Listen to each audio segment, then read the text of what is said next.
مصیبت و بلای بزرگی که دچار تمام انسانهای دنیا شده، چه مسلمان و غیر مسلمان، به این عذاب الهی گرفتار شدن. ویروسی که کل دنیا را به خودش متصل کرده و همه رو گرفتار خودش کرده.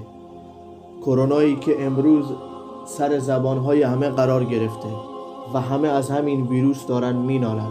عده‌ای هم که اصلا از خونه ها بیرون نمیرن از ترس این که مبادا به این ویروس گرفتار بشن. توصیه‌های اکثریت کشورها بر همینه که شما داخل خونه هاتون بمونید و از وسایل بهداشتی رو، نکات بهداشتی رو رعایت کنید. قبل از این که بفهمیم این ویروس از کجا داره سرچشمه میگیره، یک نکته همیشه یادآور بشیم که خداوند متعال همیشه وقتی داره صفتهای خودش رو نام میبره، همیشه از همه جلوتر رحمان و رحیم، بخشندگی و مهربان بودنشه. خداوند متعال هیچ وقت غضب نمیکنه، همیشه به ما به نگاه مهربانی نگاه میکنه و متاسفانه همه انسان ها غافلن. امروزه تمام حرمت‌ها شکسته شده، روز به روز افزایش گناه بیشتره و تا این زمان که توبه‌ای از انسان بر نمیخیزه، انسان توبه نمیکنه، رجوع نمیکنه به طرف خداوند متعال، انقلابی در وجودش به پا نمیخیزه تا اینکه خداوند متعال غضبش به پا میخیزه.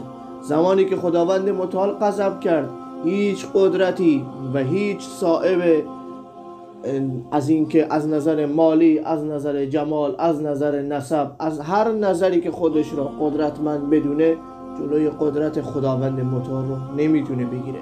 خداوند متعال با یه ویروس کوچیک همه رو گرفتار کرده. همه از این ویروس ترس دارن، همه میترسن که مبادا گرفتار بشن. زمانی که به این ویروس مبتلا میشن، خود به خود مرگ سراغشون میاد، مرگ را در میابن، اما نمیتونن جلوی مرگ را بگیرن. یادآور این میشن که خداوند متعال میگه هیچ کس جلوی مرگ را نمیتونه بگیره. متوجه خداوند متعال بشیم، رجوع کنیم. میگن شستن دست ها خیلی برای این ویروس کرونا تاکید میشه.